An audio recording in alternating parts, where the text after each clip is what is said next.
حالی سبحان الله در ترجمه حال یک عالم امام ذهبی گفتیان سبحان الله اینش بار اول دیدم همین علم زیاد داشته نماز نمیخونده است، یعنی نماز فرض نمیخونده است، دربارش خیلی معلومات دادن و گفتن که کان تارکا للصلاه نماز نمیخوند، یا بعضی علما رو گفتن که به نماز جماعت نمیبرامد، یا مثلا یک عالم 160 ساله بود سیگارت میکشید. یگان آدم در دنیا به آقای مختار ابن بونه نام داشت، یگان آدم در دنیا همراه او مناظره و بحث کرده نمیتونست، برای اون که 150 سال علم گرفتگی است، سینی 10 سالگیش علم شروع کردگی است، 160 ساله این کمترین قولی که در عمرش گفته شده است، بسیارترینش بعضی عالمان گفتن که 180 ساله شدگی است، 180 سال عمر دیده است. 10 سال علم گرفتگی نه، 10 سال یتیم بچه بود، بازی کرده، دزدی کرده، گشتگی.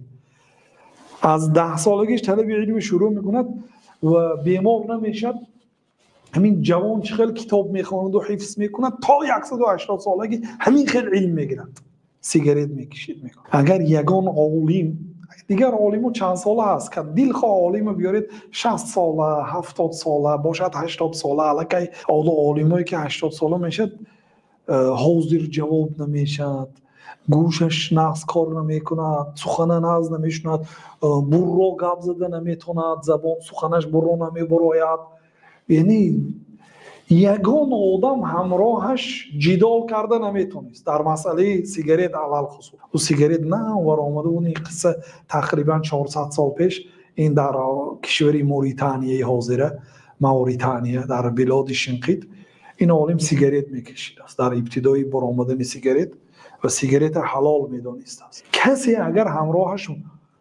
جدال کند مغلوب میشد، برای آنکه این آدم علم زیاد دارد، علمی منطق دارد، فلسفه دارد، حافظی قرآن، حافظی حدیث، بسیار چیز میداند. اگر در همین مجلسی مناقشه مثلا 100,000 آدم اشتراک کند، این با یک آدم مناقشه کند، اگرچه قول اون آدم درست است، سیگارت حرام است، لیکن این آدم غلبه میکرد است از سبب بسیار بودن علمش و سن و سالش. آخر عمری زیاد صرف کرده است برای طلب علم. اگر 180 سالگیش راست باشد، یعنی 170 سال علم گرفته است. همین امام ابو حنیفه 70 سالش رو از دنیا گذاشته، شیخ الاسلام 67 سالش رو از دنیا گذاشته، امام نووی 40 ساله بودن، تقریبا 45 ساله، ابن عبدالهادی 39 ساله بودن. در ترجمه حالش امام ذهبی علامه، فقیه، حافظ میگن، مفسر، محدث، و امام ذهبی هر کی تعریف نمیکنن. ساله 39 ساله، تصور کنید در 39 سال عمرش چقدر علم گرفته. این آدم 170 سال علم گرفته است، بیمار هم نشده، زبانش هم مثل جوان ها حرف میزند، سیگارت میکشید. کسی اگر در برابرش ایستاده مناقشه کند مغلوب میشد، اگر چی سخنی وای راست است، برای که وای علم دارد، 10 علم دارد. این آدم با 100 علم اثبات میکرده است که سیگارت حلال است. وقتی که یک شاگرد بزرگ داشت، تقریبا 70 ساله 60 ساله، وقتی که مختار ابن بونه سفر میکند، شاگردش جای نشین میکنه در مسجد و در همون شهر که یعنی جای نشینی من، خلیفه من امین است، یعنی به علم، سوال و جواب، فتوا، همه مسئله دیگه به همین آدم واگذار کرده شد که به سفر میبره. و این شاگردی پیششان یک دیگه شاگرد داشته است با 30 ساله 35 ساله، این گفته است که تو همراه شیخ سفر میکنی، همراه استاد مختار ابن بونه سفر میکنی و بعد خدمت میکنی، در سفر خدمت استاد مرا میکنی، هم به این استاد است هم به این آدم استاد است. لیکن کودک یاش بسیارتر از این کسی علم گرفته که از این شاگردی مختار ابن بونه. میگه در سفر هم صحبت میشه، اگر یگان جایی که استراحت کردن، شیخ تکیه کردن، براحت با طبع خوش در زیر یگان درخت ها استراحت میکردن در سفر، اگر همین خیلی طبع خوش داشته باشن، اجازت سوال پرس با همراهی دعای و یعنی آداب، یعنی استاد بزرگوار الله تعالی شما را حفظ کند، دنیا آخرت شما را آباد کند، اگر اجازت باشه یک سوال میدادم با تمام کمال احترام پرس. اول بین طبیعتشان رو، طبعشان خیره نباشد، یعنی نسترینشان خوب باشد، بعد پرس گفتیم. اگر اجازه داد بس سوال ده. سوال هم میخواه که استاد بزرگوار، همین سیگارت روز قیامت در پهلوی نیکی ترازو گذاشته می شود یا در پهلوی بدی ترازو؟ همین گونه سوال ده. حرام می حلال گفته سوال نده، گفته تعلیم دادیم پیش از سفر. بعد همراهی استاد هم سفر کردیم، گفتن که شاگردی ما هست در خدمت شما میشه. بعد خلاصه همین خیلی فرصت این شاگرد می آمد و سوال میدهد. استاد میگد اگر اجازت باشه از سوال دهم.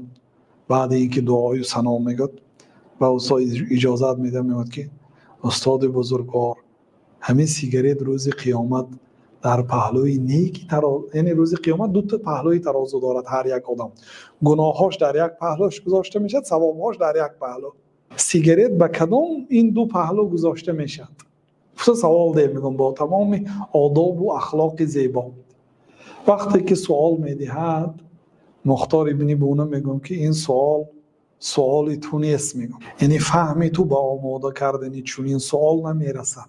یعنی که این سوال تو نیست. میگم این سوال فلانی هست. میگم واقعا یعنی آدمی هم علمدار و هم فراستدار بودن.